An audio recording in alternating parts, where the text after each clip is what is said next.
All right, boys and girls, welcome back to SOAR class. I'm Ms. Bookmanic. I'm coming to you live from my closet. I've never taught in my closet before, but we need it dark for something we're going to do today. So here we are. We're going to do a quick review.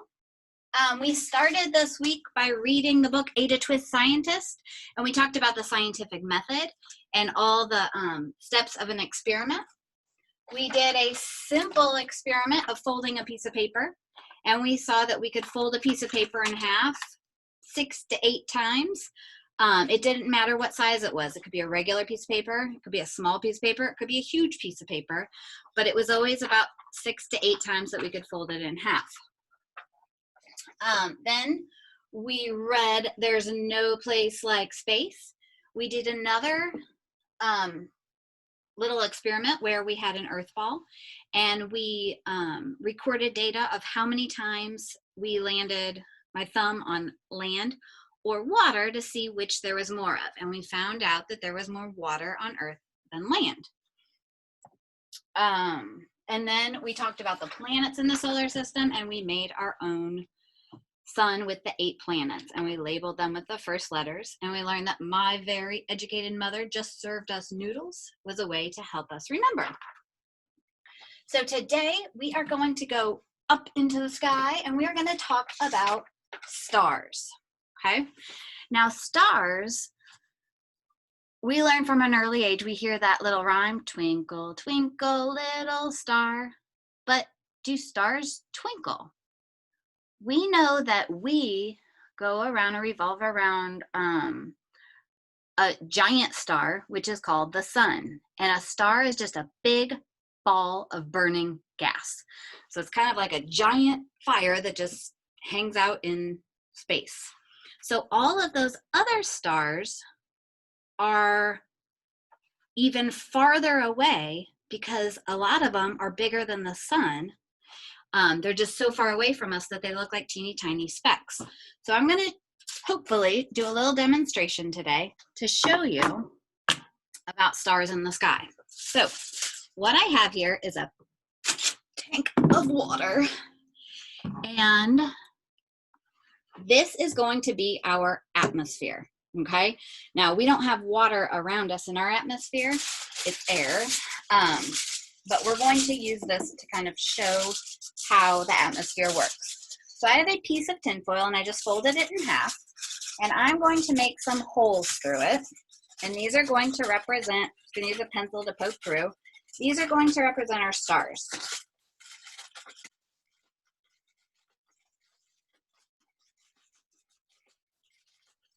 All right, so I am going to put this up here.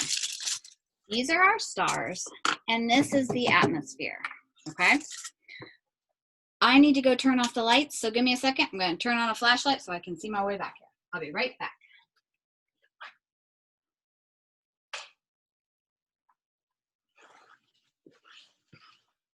All right, it's pretty dark. So when I have my flashlight, hopefully, hold on, too bright. If you can see through here, these are my stars. So they're not moving, but the water represents the atmosphere. And when the light goes through the atmosphere, it makes it look like it's twinkling. So can you see it kind of moving? It is really hard to show this on the screen, but you can see I'm keeping the light still, but it's kind of flashing around because it's going through that atmosphere and that water. Okay, so that's why it looks like the stars are twinkling out in the sky, but they're really just there. There's no movement of them, but when the light travels so far through our atmosphere, it makes it look like it is twinkling. Okay, all right. I'm gonna scooch this out of the way. And next, we're gonna look at a couple stories. I can't see in here. Where did I put it? Here we go. I've got a book about constellations, and it's a glow-in-the-dark book, so we're gonna see if I can make it work. If not, I can turn the lights back on, or I'll use the flashlight. I'm just going to share a couple of constellations with you. And we're going to start with the first one with Ursa Major, which is the big bear. And you can actually see, nope, it's not going to pick up glow in the dark on the screen. You can actually see the Big Dipper in here. All right, so let me go turn the light on so that we can see this. Sorry, be right back.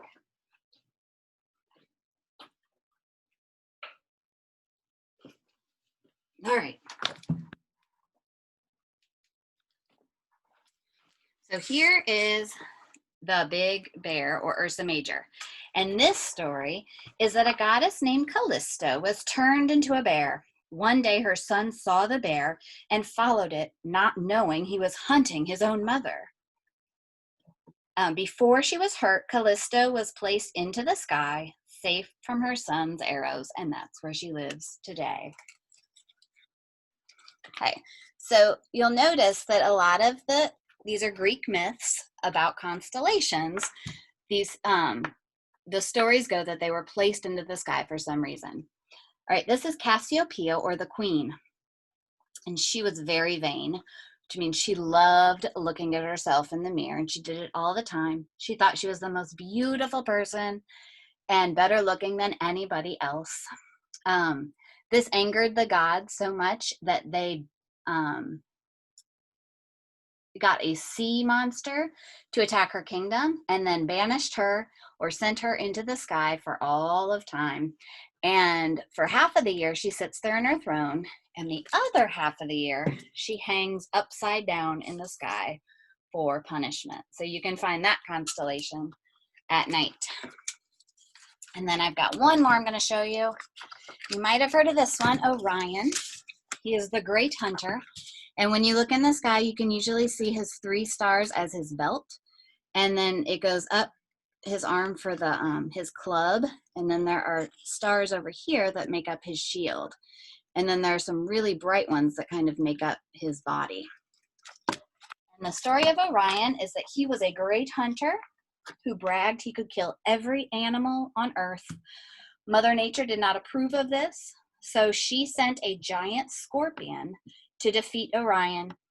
After the scorpion killed Orion, Zeus sent them both into the sky for eternity, and the scorpion chases Orion in the sky for all of time. So the scorpion is in one area, and Orion is in another, and the scorpion is always chasing Orion. So there are tons of constellation stories. There are actually 88 named constellations in the sky, and there are all sorts of cool stories that go along with them. And each constellation, or most of them, have a whole bunch of different stories that go along with them, stories that different groups of people have told. Okay. What we're going to do today is I'm going to show you a really fun app that you can get on your iPad, and you can explore, okay? So I'm just going to show you a little bit for now, and then I'm going to give you time to explore this on your own, and I'm going to unmute you guys in a few minutes, and I'll let you ask any questions, okay? So how this works is, let me open up my iPad.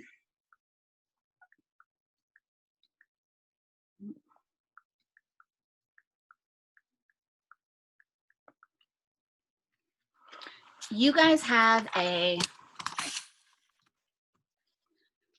know the lighting is horrible. You guys have a button that looks like this. It's called self-serve. And with that, you can download a whole bunch of apps. So it's either going to be on the bottom of your iPad or on probably your second screen. Mine's up here. If you just watch this real quick, and then I'll walk you through it again, and you can actually do it with your iPad, because I know it's going to be hard to do it while zooming too.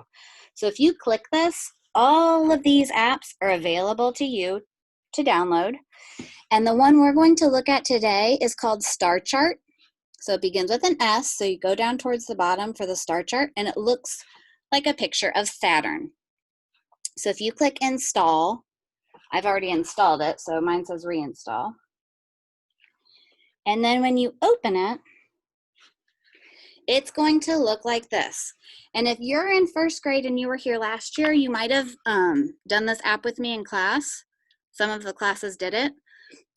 This is what the night sky looks like. But the cool thing is you do not have to be outside to do it or to see it. So right here, here is the crab. So if I'm looking straight ahead, outside, that's where that constellation is.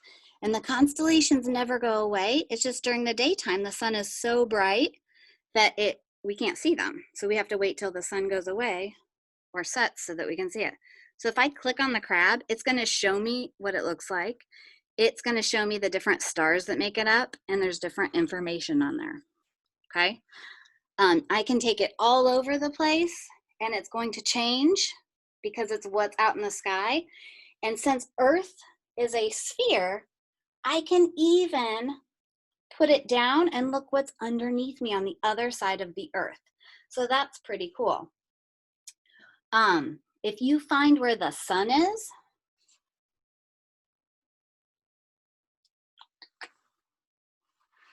the sun is in this direction for me, so I can click on it and it's going to show me some information. If you zoom in on the sun, you're going to see that it is just a burning ball, and you can even see it moving. And another cool thing is if you can find the sun, we know that the planets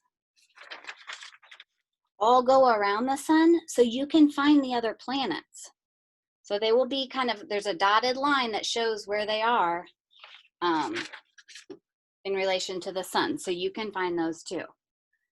So what we're going to do for the rest of the time today is, if you have your iPad, we're going to try to download it, and then I want you to just explore, because it's pretty cool to see all that's out there. You can take this out with you at nighttime, and you can see the constellations. So you can hold it up and you can actually see the stars in the sky, and it'll show you what they are. Okay? So hold on a minute.